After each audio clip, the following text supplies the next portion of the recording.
ಅಲ್ಲ ರೀ, ನಾವಲ್ಲಿ 31 ಜಿಲ್ಲೆಯಿಂದ ಮಕ್ಕಳು ಬಂದಿದ್ದಾರೆ, 800 ಜನ ಮಕ್ಕಳು ಬಂದಿದ್ದಾರೆ. ಕಬಡ್ಡಿನ ನಾವು ಹೋಸ್ಟ್ ಮಾಡಿದ್ವಿ, ಜೂನಿಯರ್ ಕಾಲೇಜ್ ಲೆವೆಲ್ಲಿನ ಟೂರ್ನಮೆಂಟ್, ಅದು ನಾವೇ ಹೋಸ್ಟ್ ಮಾಡಿದ್ವಿ ತುಮಕೂರಲ್ಲಿ. ಫೈನಲ್ಸ್ ಇತ್ತು, ನನಗೆ ಪ್ರೈಸ್ ಕೊಡಬೇಕು ಡಿಸ್ಟ್ರಿಬ್ಯೂಷನ್ಗೆ ಕರೆದ್ರು, ಹೋಗಿದ್ದೆ. ಅಲ್ಲಿ ಕೂತ್ಕೊಂಡು ಫೈನಲ್ಸಲ್ಲಿ ಮಾತಾಡುವಾಗ DC, SP, CEO ಇತರ ಅಧಿಕಾರಿಗಳೆಲ್ಲರೂ ಇದ್ದರು, ಬೇರೆ ಬೇರೆಯವರೆಲ್ಲ ಇದ್ದರು. ಅಲ್ಲಿ ಯಾರು ಗೆದ್ದಿದ್ದಾರೆ ನೋಡೋಣ ಅಂತ ಮಾತಾಡ್ತಿದ್ರು ಅವರೇ. ಅವ್ರು ಮಾತಾಡಿದ್ರೆ ನಾನಂದೆ ಹೌದು ಇವ್ರು ಗೆದ್ದಿಬೋದು ಅಂತ.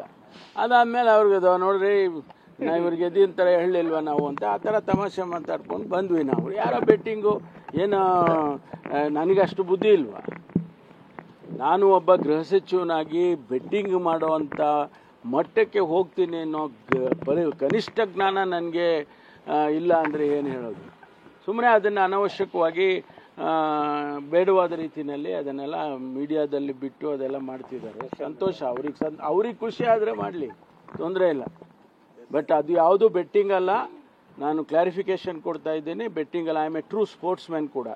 ನಾನು ಸ್ಪೋರ್ಟ್ಸ್ ಪರ್ಸನ್ ಆಗಿ ಮತ್ತು ಗೃಹ ಸಚಿವನಾಗಿ ಬೆಟ್ಟಿಂಗ್ ಮಾಡ್ತೀನಿ ಅನ್ನೋ ಅಷ್ಟು ಕನಿಷ್ಠ ಜ್ಞಾನ ನನಗಿಲ್ಲ ಅಂತಂದರೆ ಅದಕ್ಕಿಂತ ಇನ್ಯಾವುದು ತಪ್ಪದು ಇಲ್ಲಪ್ಪ.